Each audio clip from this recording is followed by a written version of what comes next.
mag hair botox tayo. Parang Brazilian effect. Itong ating model. Ang aking pamangkin. In-applyan na natin siya ng gamot kanina. After 30 minutes, pabalikan natin at a-applyan ulit siya.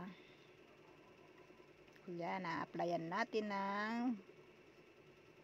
botox treatment. Botox Brazilian treatment. Ayan, after 15 minutes na-applyan, pwede na siyang i-blower. Ayan, kailangan may apply siya ng maayos at may massage siya buhok. Spray mo muna ng tubig para mag-spread ang gamot dahil natuyo na. Then applyan ulit at suklay-suklayin. Ayan, i-massage sa buhok, i-massage para pumasok sa cortex ng buhok.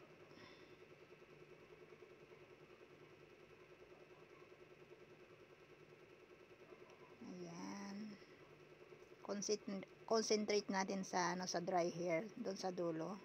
Kasi meron siyang hair color. Tad-tad po siya ng hair color. Iba-ibang color na ang ginamit namin dito.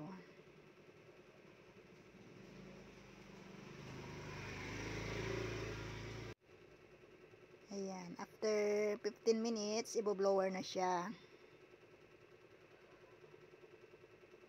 Pag natuyo siya sa blower, hindi na po siya babanlawan na. Pag natuyo siya sa blower, ipaplansya siya. Tapos na. Maya ipaplansya na natin siya. Ganyan-ganyan lang. Medyo matagal ang niyan ang blower dahil medyo malagkit siya.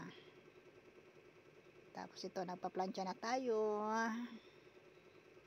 Di ba ang ganda, ang lambot?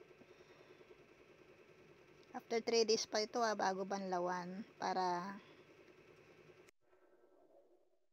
Yan, 3 days siyang hindi babasahin para mag-penetrate pa yung gamot sa buhok. Para mas maganda po yung resort. Yan, ganda no? Thank you for watching.